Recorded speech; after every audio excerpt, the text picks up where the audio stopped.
everyone, and welcome to the Creative Financing Podcast. I'm Nicole Kimanjian. I'm here with Cody Richard and the host of this show, Jeff Rappaport. This is episode 226, and today we're going to cover part 3 of how to start writing creative financing offers. While listening to this episode, if you guys have questions, please head over to the Creative Financing Podcast Facebook group. If you're not part of the community, just search the Creative Financing Podcast in Facebook and ask to join. There will be a live session on the second Thursday of every month, so please bring your questions.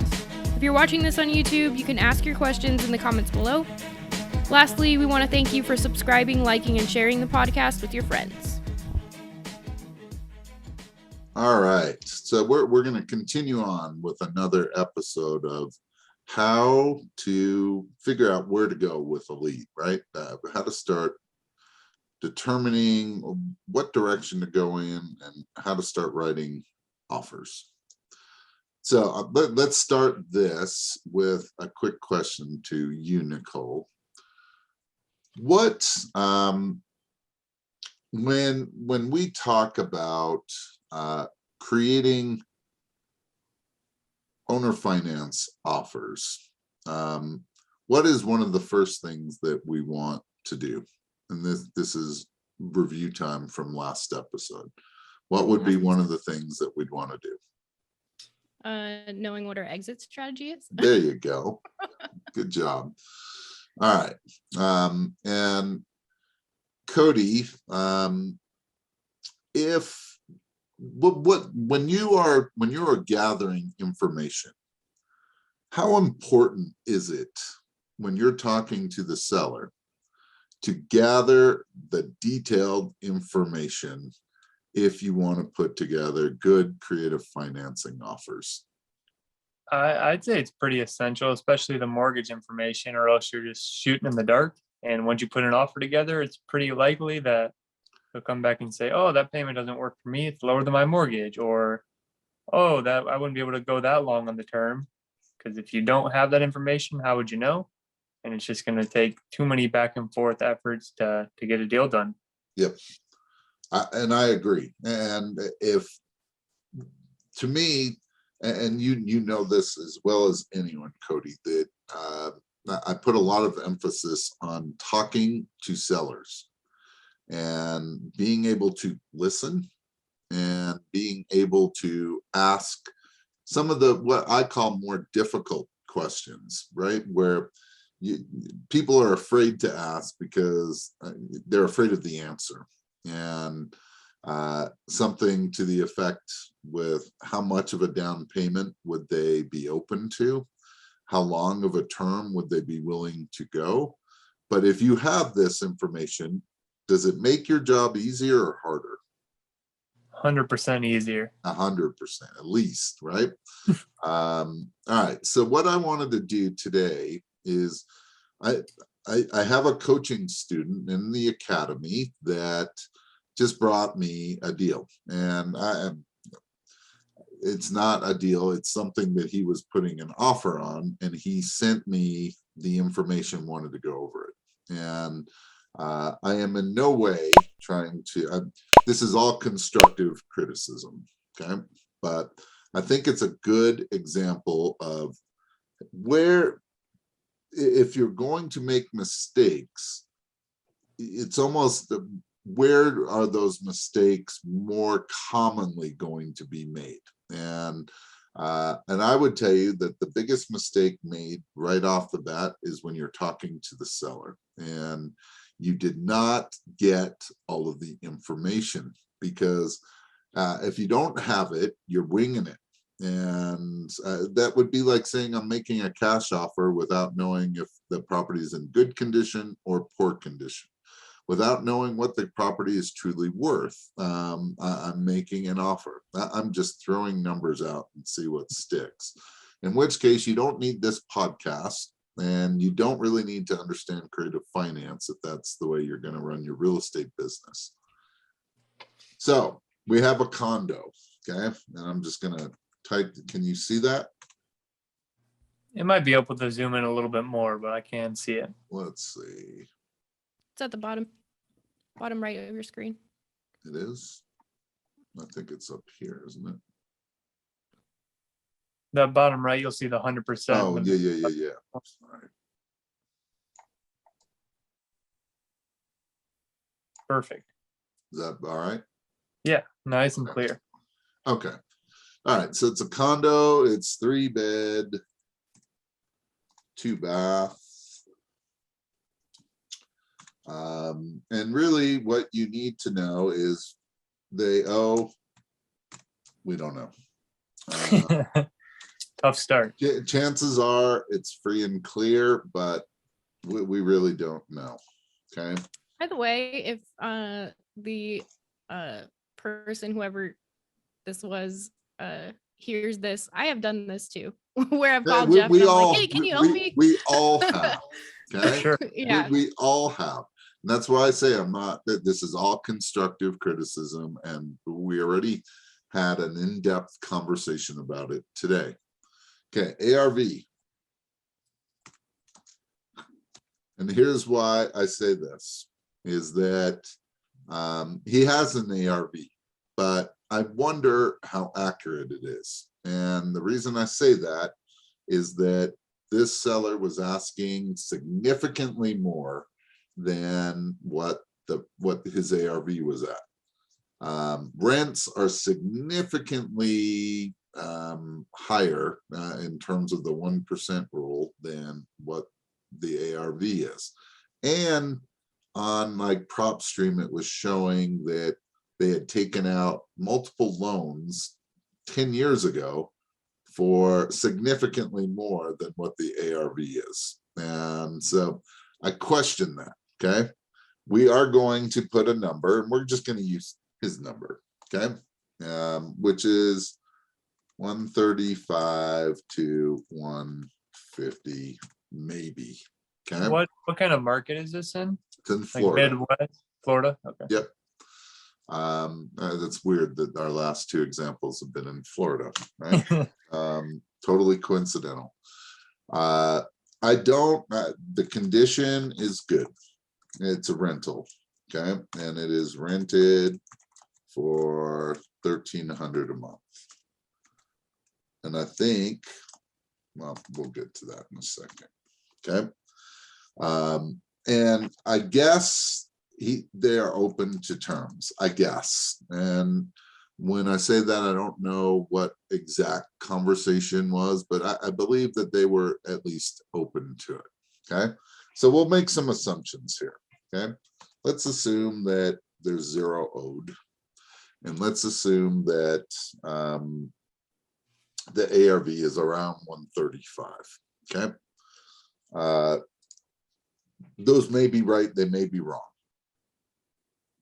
All right. So first thing, excuse me, first thing that I'm going to do is figure out, where does this fit, right? I think that they want. When you say they, this is the buyer? Seller wants 175K. Okay. Which this is why and this was already a reduced price from 210.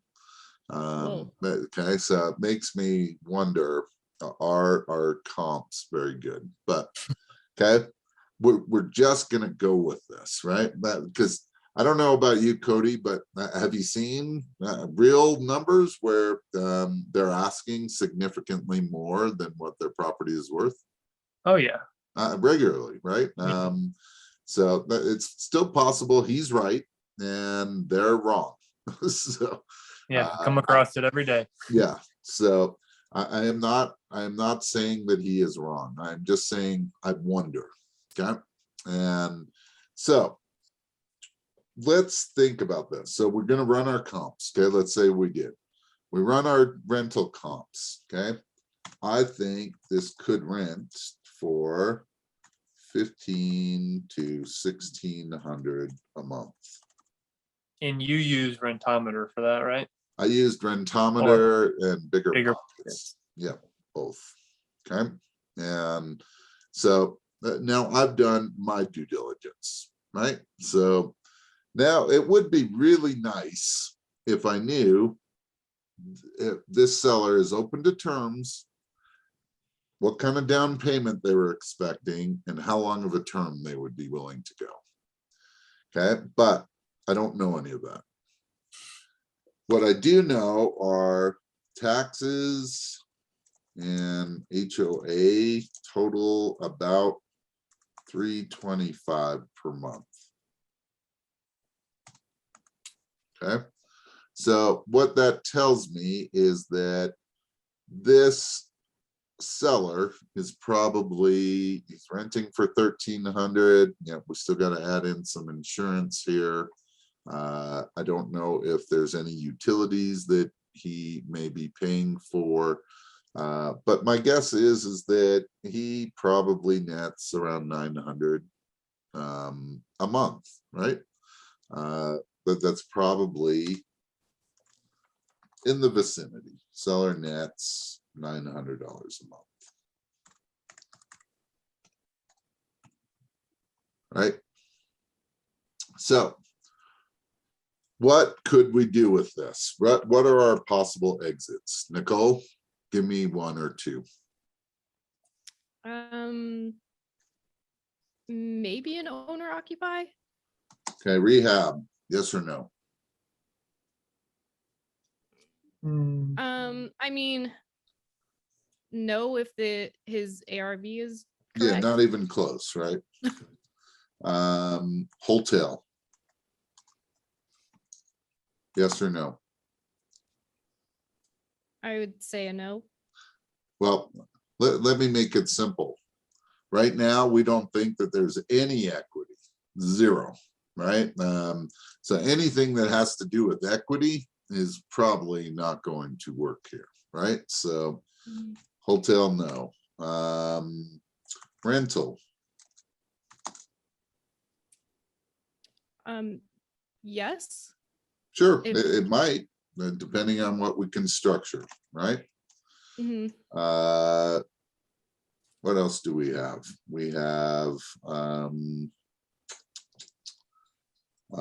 sell to an owner occupant, right? Could that work? Think it could. On terms, right? On terms. Yeah. Mhm. Okay.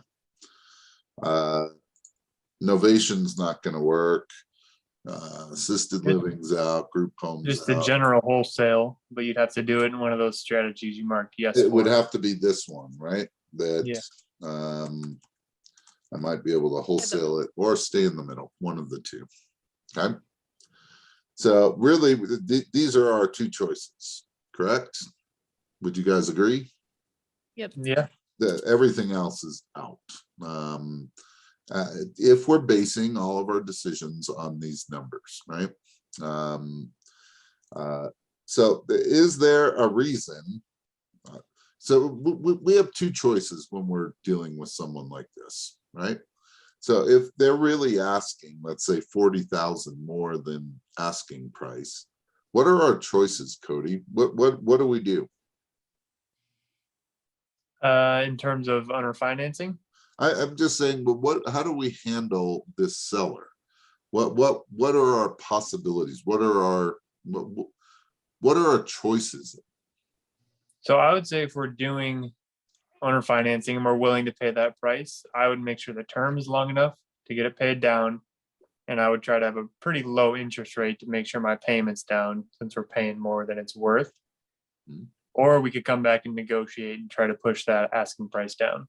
Okay. Or then we even have a third option, which is walk away, right? Yeah, always. Right. If they say we're not open to terms, see ya. Yep. Right. However, let's think about this for a second. If someone was to buy this conventional financing,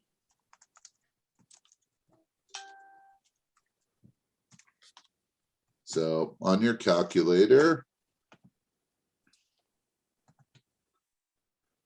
you're going to, how much would we have to put down? Nicole? Oh, no, go ahead. What was the asking price again? 175. Um, 35,000. Correct. Okay, so we're gonna have to put down at least 20%, right? That's what banks are gonna require. So if we put down 35, we're financing 140, 140. right? Mm-hmm. Okay, what do you think the interest rate is, Cody? I was gonna estimate 6%, and that might even be low for investment. Non-owner? Yeah. So my guess is that you're not getting this for any less than 6.5 right now. Even though interest rates just dipped like yesterday or the day before, but we don't want to be aggressive, right? We want to be conservative. So our payment, we just put this in our calculator and solve for payment. And it becomes 884 and 90 cents. 89 cents or 90 cents, whatever. Okay. All right. So what does that mean? We know that right now rents are 1,300 Mhm. minus, what did we say, 400 and absolute expenses, right? There may even still be, this has no property management, this has no capital expense, it has no vacancy. I don't think that there would be any maintenance, but this is probably like best case scenario. And that 400 you're saying is HOA, taxes, and insurance. Basically, yes. Okay. That may be like a really small, like water, sewer, or something. But so that as is, that would leave us with $900. Payments $884. Is that a deal? Making about $15-16 a month. I'd say no. Probably not. Okay, but we think that we can get 1,600.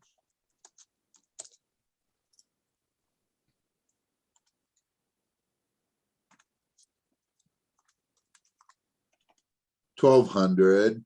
So best case scenario, best, right?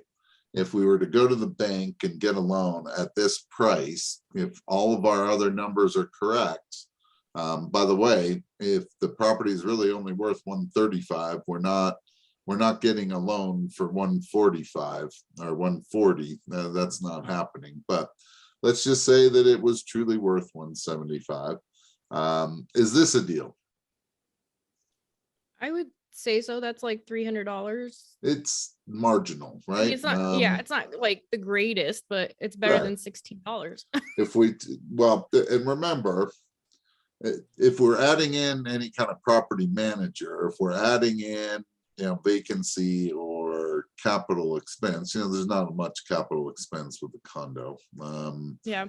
But now just management alone would take, $100 to $120, $100 to, I'm sorry, $130 to $160 off. If you're going to have a manager, this is not a deal, right? So Yeah. to me, this makes no sense at all to go get conventional financing to hold as a rental. Okay, so really, we've got to look at this one of two ways. Could we sell this to an owner occupant if we had a good payment and down payment and a long enough term? Yeah, I think we could, right? Price doesn't matter as much. Even if this is overpriced, what do we care? If the HOA allows rentals, which they do, because this is a rental, but if we can structure the down payment and the payment and the term long enough, would this work as a good rental? I think so. I think there's room for it, but Right? this is the best case scenario. So but we know that this seller is probably netting, and it probably really isn't 900. That's best case scenario, right? Mhm. So already, I already know where I want to go with this, right? That my biggest issue being is that if I'm overpaying this much for this property, one, I've got to get in that it makes sense down payment wise, and my payment has got to stay low enough where I can create a good cash flow. And then the third thing is I need it to last long enough where I can get this right side up. And whenever my balloon payment, or the balance of everything comes due, that I don't want to be upside down, right? So it doesn't help me that if I have a balloon payment in 5 years and it's going to be $135,000, and we think the property is worth 135 now, I would have to put down 20% to even get it refinanced, right?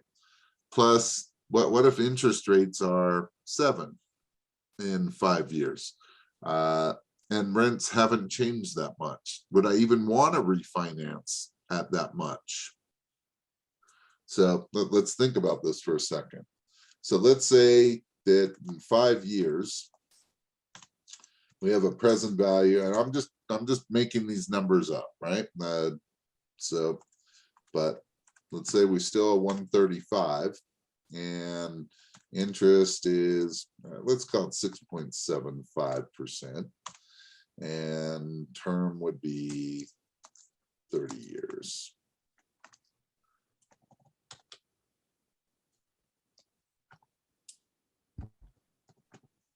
Yeah, I think it's important to note on this, with having those conservative ARV or present value down the road.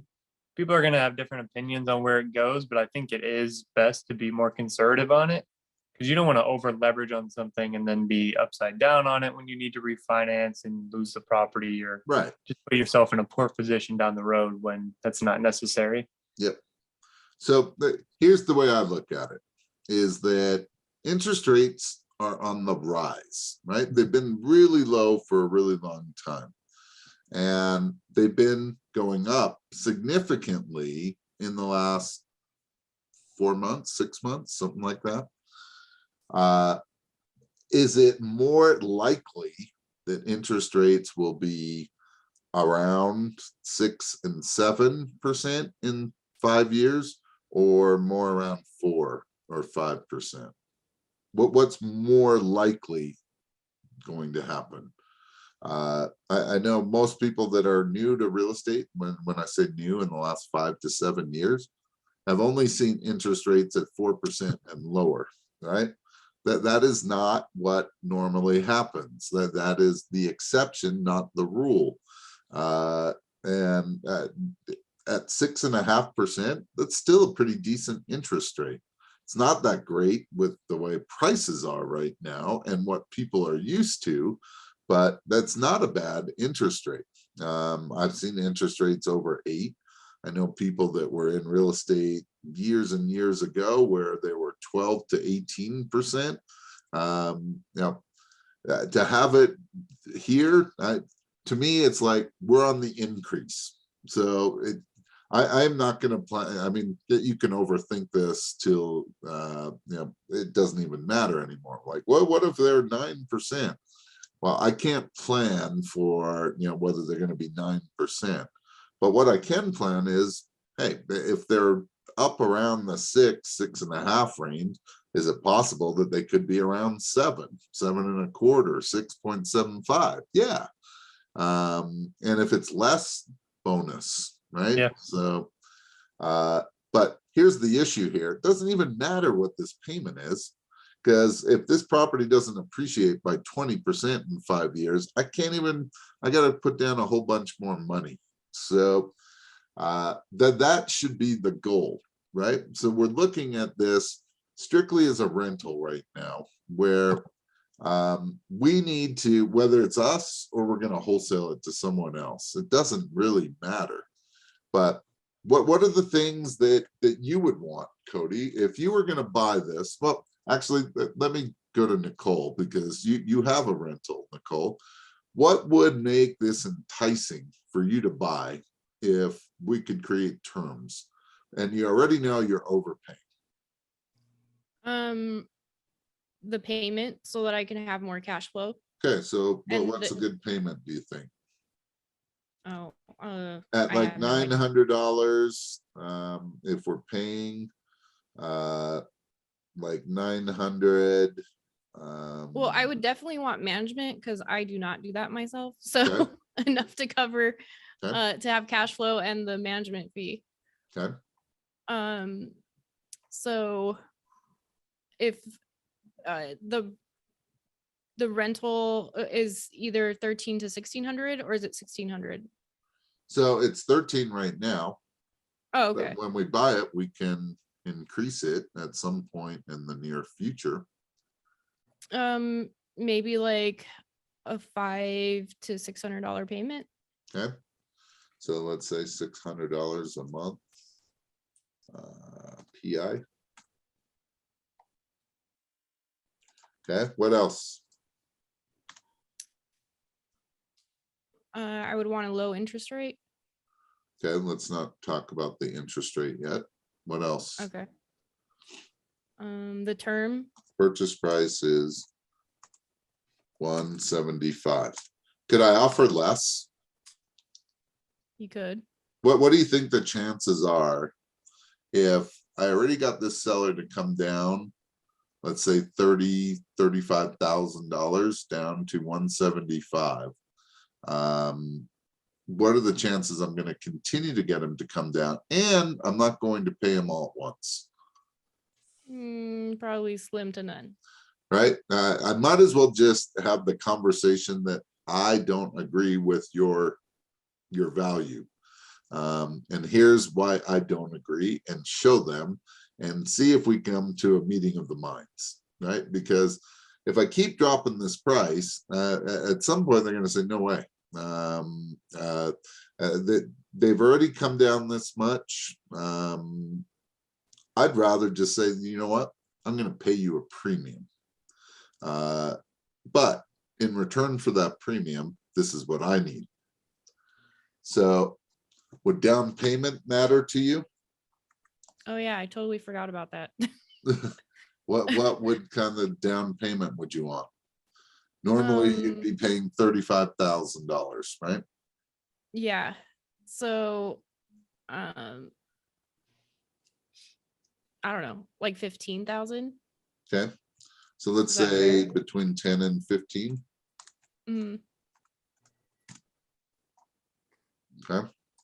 And the term would be longest you can get, right? Yeah. Because So at least 7 hey, years. the longer that we get, the less we have to worry about what happens to interest rates in the future, right? We basically get to lock into this. Well, let's think about this for a second. If we just do a quick calculation, so let's say we're willing to put down 15 grand. And so we're going to finance 160 at 6%. That's better than we're going to get, right? For 30 years. The payment is $959. Okay. That doesn't work, right? So we don't have to do lots of calculations. So we can continue to play with interest rate at 4%. Payment is $763, getting closer. 3%, $674. Okay, when you start going below 3, you probably don't need to worry about amortizing anymore. So, so if this is where we want our payment, then we don't have many choices. But I know that I've got to get this. If this property is really worth 135, I've got to get it to 108. Okay, that will be 80% of 135, so that when I go to refinance, I get to just refinance. I don't have to bring in any more money. My wholesale buyer would want it that way. I'd want it that way. Nicole, would you want it that way? Yes. Okay, so we already know really quickly that, hey, we're going to still owe the seller 160, and we've got to pay down $52,000. Whatever this term is going to be, we've got to get this paid down by $52,000. We don't care really if it's 5 years, 10 years, 20 years, whatever it may be, but I want to pay this payment or thereabouts, right? And so really what we're trying to do is solve for term. Hmm. So in this case, I just assume, why pay any interest? If I'm already paying a premium, let's just pay interest or principal only. And so 600 times 12 is $7,200. So $7,200 a year would be going toward principal. And what did we say we needed? $51,000 worth of pay down. Is that right? Yeah. So I already know 7 years is going to be, right around there. So let's do 8 years. 8 years will be 8 years will be $57,600 of principal pay down. So if we owed 160 minus 57,600, we owe 1,024, I think. Yep. So does that work? Yeah. Would you buy that? Yeah. I mean, I'd probably want to make sure of all my expenses, right? But Yeah. I might be able to bring in $400 or so a month, putting down, let's say, $15,000. That cash on cash return would be about 32% or so. And just for reference, for people trying to do that at home, you'd be taking 480 cash flow times or 400 12. Yep, times 12 equals whatever divided by money out of pocket. Yep, so 4,800 divided by 15,000. Yep.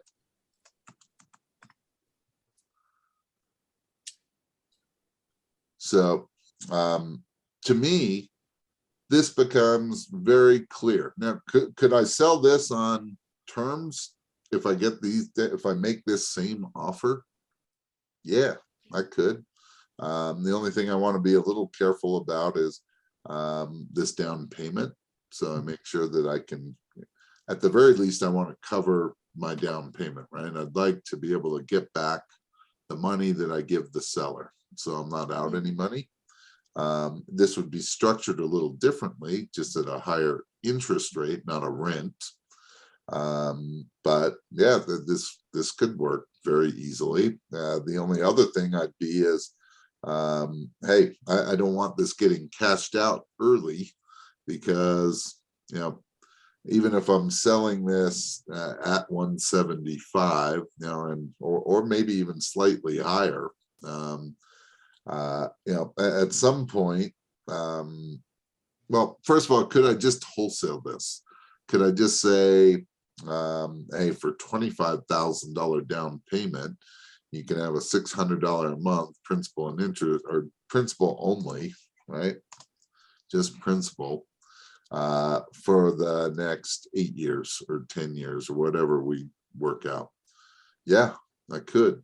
And that cash on cash would still be about 19% if you were to just wholesale it 25,000 down. Yep. So to me, this is like a really good example of, all right, and me personally, right now, I don't want to overpay this much for properties right now, because I don't feel like we should. This was more of 6 months ago kind of thing. But could I? Yeah, if the seller's open to my terms, for sure. What if this is a rental? What if I wholesaled this?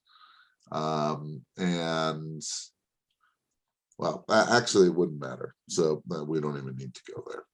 But I narrowed down my exit strategies. Okay. There was only really 2 that could work here.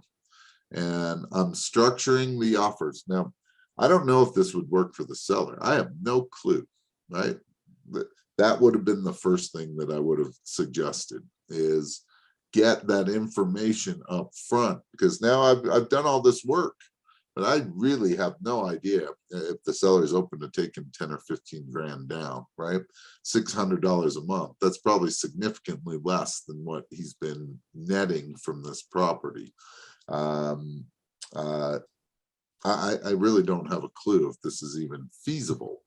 I don't love making offers when I really have no idea that, whether we even have a shot at it, and which could be resolved fairly easily with, just a few additional questions, a few more minutes face to face or on the phone, and getting an idea of what they're open to. But to me, this is it. I'm not screwing around with more interest. It's like, you're already getting a premium. You're getting 40 grand more. You want interest? Let's talk about getting closer to what the true value is. And if the true value is 135, is this property in pristine condition? Because otherwise, why are you even getting 135? And if you go list it and you ended up taking 130 and you paid 6% commissions and blah blah blah, this is all you're going to net. I can definitely show you how you're going to net more than that. But this is the direction that I think that it makes things much easier to decide on where to go with your offers and where to start, if you have whatever exit strategies you are comfortable with that you use in your business, and determine which ones still could apply, because they won't all apply in every situation. And when you're on that call with a seller, don't be afraid to have that script in front of you.